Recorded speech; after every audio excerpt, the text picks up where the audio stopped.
So I got some stuff and some things to unbox for you guys today. The last couple of unboxings we've had have been pretty small. They have been pretty manageable and no longer. And let me tell you, I have skipped the majority of the subscriptions, all of the subscriptions that I actually pay for February. This is all like extra special editions and things that I've ordered from subscription box companies and a couple of Waterstones packages. As usual, we will start off by going through everything that I'm going to be showing you guys today in this video. So I have 2 Waterstones orders. Both of these were pre-orders. I tend to just pre-order from Waterstones, and if I want a book that's already released, I tend to get it from like somewhere else most of the time. We'll carry on with the things that I've paid for myself. We have an Illumicrate special edition. This one was also a pre-order. It's a sequel to a book I haven't read actually, but I've heard really, really good things about it, so I didn't want to miss the exclusive edition in case I also love it. And then the last thing that I paid for myself is the Goldsboro special edition of Empire of the Damned by J. Kristoff. I'm going to be honest, I cannot remember how many editions of Empire of the Damned I have pre-ordered. I don't know if Forbidden Planet did one this time. I'm pretty sure I've ordered the Illumicrate one. I've got the Waterstones one, which is here, and I've got the Goldsboro one. And then for my rep packages, so as usual, we have the adult book only and the YA Fairyloot. Fairyloot are a UK-based subscription company, and in this one you just get a book in an exclusive special edition, an adult fantasy, and with this one you get a YA fantasy, normally fantasy, sometimes sci-fi, very rarely, special edition, unique edition, with a selection of Bookish goodies as well. These ones were sent to me by the team over at Fairyloot to show to you guys, so thank you very much to Fairyloot for that. A car alarm has started going off across the road, so I am very sorry if you can hear that. And also, when I was setting up for this video, the guy from BT turned up unannounced, popped a ladder outside of my house and started drilling into my wall, so I'm sorry if you can hear that at any point as well. But the show must go on. I'm determined to film this video today. We also have the February Illumicrate, which was sent to me by the team over at Illumicrate, so thank you so much to Illumicrate for that. Illumicrate are once again a UK-based bookish subscription company. They also do fantasy or sci-fi in an exclusive edition and a selection of bookish goodies. If you guys want to get your hands on your very own Illumicrate after watching this video, my code is... what is my code? I'm also recovering from a cold, guys, so I'm operating on literally half a brain cell. My code is Becca5. I've literally been doing this for, is it 4-5 years now, and I've just forgotten my code. My code is Becca5, and that will get you a discount on a 3 or a 6 month subscription from Illumicrate. The ones that I've skipped, I skipped the Goldsboro. I don't think I was interested in the book this month. I skipped the Afterlight because I was actually going to get the Afterlight. It's by an author that I've read from previously and really enjoyed. I then found out that it was a sports romance, specifically a golf romance, and I was like, is there a sport that is less sexy than golf? Is there? Let me know. And then the other one that I normally pay for is the Locked Library. Honestly, like I told you guys last year, I was getting a little bit annoyed at Locked Library selections. So I have also skipped the Locked Library for February. I will definitely be getting the one for March though. And I actually was planning on doing a Goldsboro style, like, is the Locked Library worth my money? Like a series for you guys. But at this point, like, I cannot be bothered actually paying for the books to even do that series. So I don't think that's coming. I'm sorry, but their selections have been a little bit lackluster for the last at least like 6 months. Into the boxes that we actually do have, we'll start off with the Waterstones. I have opened this one because in typical me fashion, I have ordered 2 copies of Empire of the Damned from Waterstones, but one of them was the standard and one of them was the Waterstones edition, so I will be returning the standard. And I just had to open this to check that it was the Waterstones edition, which is the one that I'm actually keeping. So the Waterstones edition is the same cover, I'm pretty sure, as the standard edition, but it has the red sprayed edge. I also have the Waterstones edition of Empire of the Vampire. We have foiling on the hardcover. This one is also signed by J. Kristoff. So Empire of the Vampire is kind of like a vampiric Name of the Wind, following this guy who is a silver saint, which is a vampire hunter. And I always forget whether he's a vampire or a vampire hunter. He's a vampire hunter. I have read Empire of the Vampire as well. And he is telling his life story. So he is telling it in various timelines. So you have the present timeline where he has been captured by vampires, and vampires want to know the story of the last silver saint. So they're asking him to tell them so they can write it down and record it for like all time. So he is telling that story, and he's telling it from 2 points in time. He's telling it from the very very beginning, like how he grew up and like became a Silver Saint. And he's also telling the story of like when he was in his peak and he was searching for like the holy grail of the Silver Saints with like a band of companions, and all of the timelines obviously kind of converge at some point. So I didn't love Empire of the Vampire as much as I love Nevernight, but I did really enjoy it enough to continue collecting multiple editions of it, because J. Kristoff is one of my auto-buy authors. I do feel at some point that I am going to end up unhauling some of the sets that I have, but at this point I didn't know which one was my favorite. I couldn't make a decision. So the next thing that we're going to open is the Goldsboro edition of this book. I need a snack actually first. I'm still weak from my cold and I'm flagging. I will be honest, I feel deceased, but I've had a protein bar and I've made myself a cup of recovery tea, which usually solves all of my problems, including sometimes depression, and I am ready to make it through this video. This one is the Goldsboro edition of Empire of the Damned. I'm pretty sure the Goldsboro, what is your problem, baby girl? Goldsboro are the silver editions. Yes, these ones are the silver and purple editions, and then I'm pretty sure the Illumicrate is the gold. And then I don't think Forbidden Planet did I order Forbidden Planet? I guess I'll find out if it arrives, but if so, Forbidden Planet are the blue ones. But this one is the Goldsboro edition. It comes, can you stop bristling with that bubble wrap please? It comes with the plastic slipcase that Goldsboro put on. A lot of people really hate these, but I actually really like the plastic covers that Goldsboro put on. It protects your books, guys. It's really handy. The Goldsboro ones have the House Voss sigil on the cover in foiling, as well as a quote on the back that says all shall kneel. We of course have the purple hardcover that matches the purple sprayed edges. I did not request a matching number for mine, I don't think, which I potentially should have done for like resale value in the future, but I have number 1181, and it is of course signed. It's out of 2000 as well, these ones, so these are like the most exclusive edition of this book that I own. So moving on to, I guess, my other Waterstones one. This one, it came out of my bank as a pre-order and I could not for the life of me figure out what it was. Then I had a brainwave. Do you want this?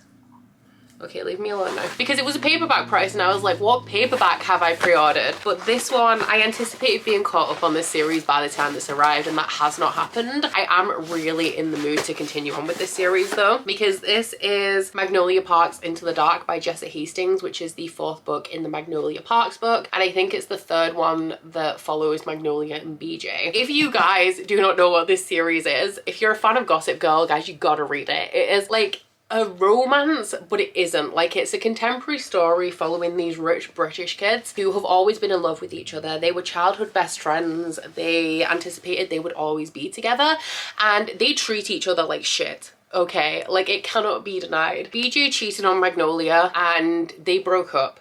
So since then, they're separated, but they still sleep in the same bed every night. BJ sleeps with a bunch of girls to make Magnolia jealous, while Magnolia serially dates guys to make BJ jealous, and they essentially just make each other miserable. It is very like British Chuck and Blair, which is why I love it. I'm not saying that it's a romance that we should be idolizing, but I am saying that it's like messy, dramatic, chaotic, and a whole ton of fun. This one I think is the concluding installment in Magnolia and BJ's romance, and then we also have Daisy and Christian going on in books like 2, 4, and assuming potentially 6 as well. The last one that I paid for myself was the special edition from Illumicrate, so we'll go into this one. I know some people don't like the Illumicrate editions of these books because the Waterstones actually also have a really nice edition. I like the Illumicrate ones, and I already have book 1, so I figured I would get book 2 as well to match. But this one is Sunbringer by Hannah Kana, which is the sequel to Godkiller. I will of course overlay the original cover over the top so that you guys can see. I think, is it blue or like turquoise the original, and this one is pink. We have a very pretty laser printed edge on here and custom end pages that are signed by the author. Ooh, a printed hardcover. This one, because I have not read book 1, I can't really tell you much about it. It's an adult fantasy and I have heard excellent things. I know at least 3 people have rated Godkiller 5 stars, and for such a short adult fantasy, with the first book being a similar size to this, I am shook, but I could not let this pass me by knowing that there's potential for me to rate Godkiller like 5 stars. So all I know about it is that it follows somebody who kills gods, which I mean is pretty self-explanatory from the title, but that's all I can tell you. So because we have just done the Illumicrate special, I guess we will move on to the monthly Illumicrate. I can't remember what this book is, but because I've started skipping boxes now, I do tend to look at spoilers every month. So I will at some point have, oh, I do know, is this the Elizabeth May book? The one that's been published by Daphne Press maybe? If so, I'm expecting it to be a really nice edition because they have full control over the customization and stuff. But the theme is Caged Hearts. Here are the spoilers if you guys want to pause and take a look. The theme for March is fantasy, and it's for fans of the adventures of Amina al-Sarafi in Deeper Waters and the monthly book, and apparently there'll also be a fandom neutral item in there as well. So the first item we have is, ooh, a House of Night drinking glass inspired by the serpents and the wings of night. Is this going to be like a glass tumbler? I think it might be. Yes. Does this one, oh, it does include a straw. Oh, a really cute silicone straw. That is cool. I'm not sure how I'm going to feel about putting my mouth on that. But I do have a lot of metal straws anyway, so that's really not an issue. But I actually really love, you guys aren't going to be able to see it amazingly because it's transparent, but I do really love the design on this. And obviously like glasses like this are all the rage right now. So next up we have, is this one of their sword replicas? I'm not a massive fan of these. The Fairyloot ones double as lesser openers, but the Illumicrate ones are literally just replicas. If I had to hazard a guess on this, literally with no knowledge, I would say that this is inspired by Percy Jackson, but I will check the spoilers to confirm. No, it is from the Poppy War, so I was completely wrong, but the Poppy War is a series that I've DNF'd as well, so I'm not surprised that I didn't get that one. Next up we have a Fairy Tale Feast keyring. This one is inspired by The Book Eaters by Sonia Dean, which is a horror, and oh, it's cute. It's like an Eton book. And then we have this clear pouch, which is a travel case, so you could put this, like your liquids in this to fly cabin. And this one is inspired by One Dark Window, which is a book that I really enjoyed actually. I read it at the end of last year. I'm still waiting for my Fairyloot edition of the sequel so I can continue on with that. So the book of the month is the Elizabeth May book. I actually have, what's the other Elizabeth May book called? Is it The Falconer? Which is, yeah, I believe that that's a fantasy romance and has been recommended to me a lot. I need to get to that. But this one is To Cage a God. I'm interested in this because I've heard good things about The Falconer, but I have no experience with Elizabeth May myself. I know that this is a completely unique cover as well, so I will overlay the original over the top. Oh, it's actually not completely unique. It's just a different colorway. It's more blue where the original one is pink. Back of this says, To cage a god is divine, to be divine. Have you just stolen that? The bag says, To cage a god is divine, to be divine is to rule is to destroy. We have stenciled edge. Oh, very pretty end pages that are different on each side. We have, oh, we do have some foiling on the hardcover as well. I don't know how, it's pretty, but I do feel like it comes like it's kind of garish. I don't know.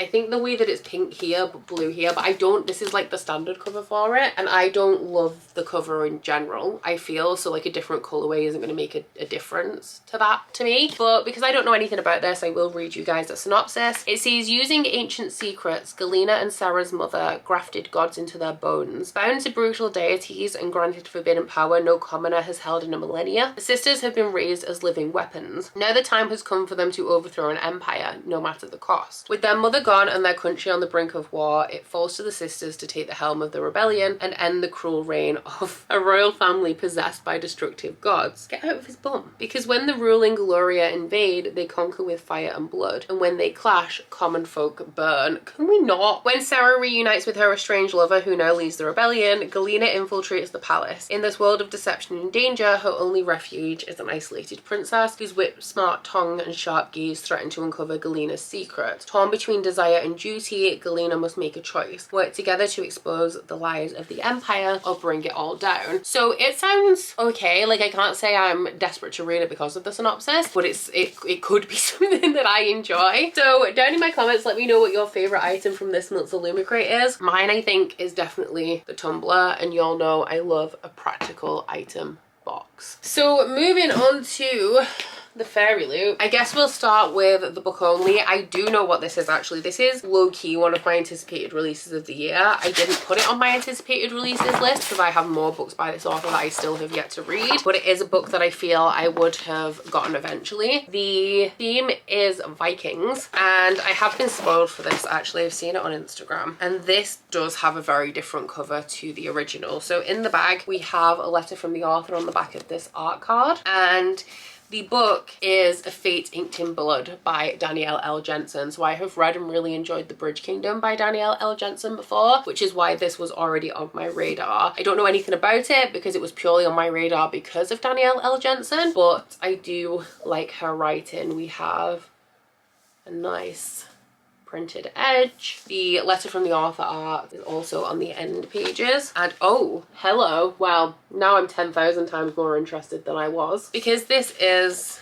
oh, that is really pretty as well. So because this is a completely exclusive cover, I will overlay the original over the top so you can see like it's very, very different. But the synopsis on this one says, oh, is it signed? It is also signed. But the synopsis says, a woman blessed by the gods battles to unite a nation under a power-hungry king, while also fighting her growing desire for his fiery son. In this Norse-inspired fantasy romance from the best-selling author of the Bridge Kingdom series. Bound in an unwanted marriage, Freya spends her days gutting fish, but dreams of becoming a warrior and of putting an axe in her boorish husband's back. Freya's dreams abruptly become reality when her husband betrays her to the Raging Jarl, landing her in a fight to the death against his son. To survive, Freya is forced to reveal her deepest secret. She possesses a drop of a goddess's blood, which gives her magic capable of repelling any attack. A magic that was foretold would unite the fractured nation of Skarland beneath a king, the one who controls the Shield Maiden's fate. Believing he's destined to rule Skarland, the fanatical Jarl binds Freya with a blood oath and orders his son Bjorn to protect her from their enemies. Desperate to prove her strength, Freya must train to fight and learn to control her magic, all while facing perilous tests set by the gods. Except the greatest test of all may be resisting her forbidden attraction to Bjorn. Freya succumbs to her lust for the charming and fierce warrior. She risks not only her own destiny, but the fate of all of the people she swore to protect. I'm not the biggest Norse mythology fan, not in that I don't like it, I just don't read a whole ton of it, but I mean, it's Danielle L. Jensen, so I will definitely be giving it a try. And then finally, I feel like we've got through this quite quickly, but the last thing I'm pretty sure we have today is the Fairyloot, the regular YA Fairyloot. Once again, I will have known at some point what this book is, but I don't think I remember. So, oh, do we have a hat? Oh, we do. Okay, so this is a Fourth Wing cap. This says Basgiath on it. It's the college in Fourth Wing. And I actually, that is too small. Let me just adjust this. I have recently become a fan of caps where I wasn't in the past. So yes, I will be wearing this. Thank you, Fairyloot. But I actually got really carried away there, and I've been carried away by everything I've already seen in this box. I would say it's a pretty strong box. But the theme, let's get back on track. The theme is a moth to the flame, and here are the spoilers if you guys would like to pause and take a look. I will be going in blind, although I've pretty much already seen everything we have in here. And I have a really round head, and I don't feel like this cap is necessarily going to work for me because I feel like it's sliding off me already. Like, it doesn't feel too small, but also it does. And I can't figure out what the issue is. So we also have one of the Fairyloot bookshelf bags, which I think there's 3 in total. I don't know, can you guys see? There's one there. I've been using the other one recently, so I don't know where that is, but this one is a blue one, and if you guys look, you can see they have like the names of Fairyloot books on the shelves. I complain about totes all the time, but do I still use them all the time? Yes. We have a mug inspired by the Jazad Air, which is a book that I really want to read. I've heard very good things about it. I'm now taking this off. Oh, is it a glass mug? It is. I was gonna say it was in a different box than like the typical mugs. It says, she had the temperament of a deranged goose, and it is a glass mug. This one I feel is a little small for me, but I'm sure I will still use it for something or at some point. Very particular about what type of drink I put in one size mug. Like this, my honey and lemon tea, goes in my biggest possible mug. Like, I want a vat of it, and also the sugar from the honey is settling at the bottom, which we don't want. So I think the last item we have in here is the Crimson Moth friendship keychains. I don't have any friends. I'm joking. Oh, these are really pretty actually. That's cute. They're like two books that add up and like, well, they're like two halves of a book that go together. I really like the design on these. I've also just realized how the items in the Fairyloot box are kind of very similar to the items in the Illumicrate box this month, which is weird. But the last thing we have, oh, why do we have so many? We have tarot cards. You get them in every Fairyloot, and when you have so many Fairyloots, they add up to like a full deck. This month we have the 4, the Knight, and the Page of Moons. They are all from The Crimson Moth by Kristen Cicerelli, which, thinking about it, I think is this book. It's weird that we get 3 though, because we normally only get 2. Because this is Crimson Moth friendship keychains, and I feel like I knew that Crimson Moth was coming at some point, and I don't think we've had it. Like I said, I'm operating on 1.5 brain cells, so if you're asking me to recall anything from memory right now, it's really not happening. But in the bag we have the monthly fairy scoop, we have bookmark that matches the spoiler card art, and we also have, we should have a letter from the author, but I can't find it, so maybe we don't, which is fine, because to be honest, I don't read them. This is pretty. I will overlay the original cover over the top. I'm pretty sure this is a entirely custom cover. I do like the original cover a lot, but I also enjoyed this one. Kristen Cicerelli is an author I have 2 books by. Behind you I have, where are they? The Last Namsara and The Queen. The Caged Queen, I think, is the sequel to that, and I got them ages ago and I haven't read them. But this one is her newest release. It has very pretty edges on. I really like the colour scheme of this edition. The end papers are absolutely stunning. I don't think this is about vampires, but that gal looks vampiric. The end pages are the same on the other side. We also have, oh, we have a reverse dust jacket, but there is the foiling, and then the reverse dust jacket art is a pink version of the normal cover, which I also really like, because like I said, the original cover is very, very pretty. I think they did that with another recent book, The City of Stardust. They had the original cover in a different colorway underneath, and I'm really liking that they're doing that recently. But the synopsis on this one says, the only thing more treacherous than being a witch is falling in love. On the night Rune's life changed forever, blood ran in the streets. Now in the aftermath of a devastating revolution, witches have been diminished from powerful rulers to outcasts ruthlessly hunted due to their waning magic, and Rune must hide what she is. Spending her days pretending to be nothing more than a vapid young socialite, Rune spends her night as the Crimson Moth, a witch vigilante who rescues her kind from being purged. When a rescue goes wrong, Rune decides to throw the witch hunters off her scent by courting the handsome Gideon Sharp, except Gideon is a notorious and unforgiving witch hunter loyal to the revolution, and falling for him would be deadly. Sounds like Serpent and Dove, if you ask me, but I'm also here for it. Let me know down in the comments what your favorite item from this Fairyloot box is. I like this box, I do. I think that this is my favorite. Both the Illumicrate and the Fairyloot, I would say this is not their strongest boxes that I have received, but I would say they're pretty average boxes in that they have like a selection of very decent items. The part we've all been waiting for, I'm just gonna pull this paperback out and put it on top.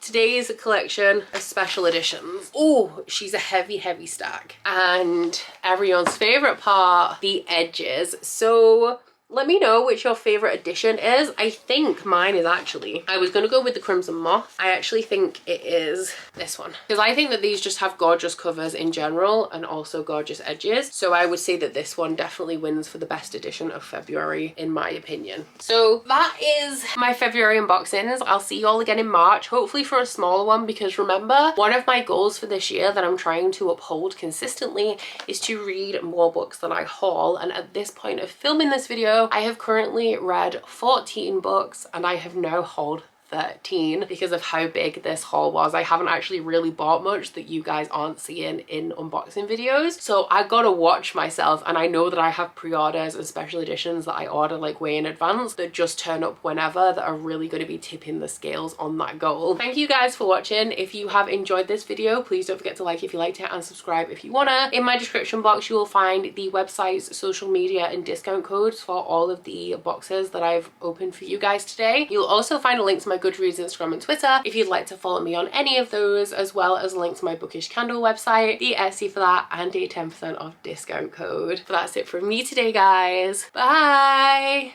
Oh, you bite your friend like chocolate. You say you're a go when nobody knows, with guns hidden under our petticoats. We're never gonna quit it, no, we're never gonna quit it, no.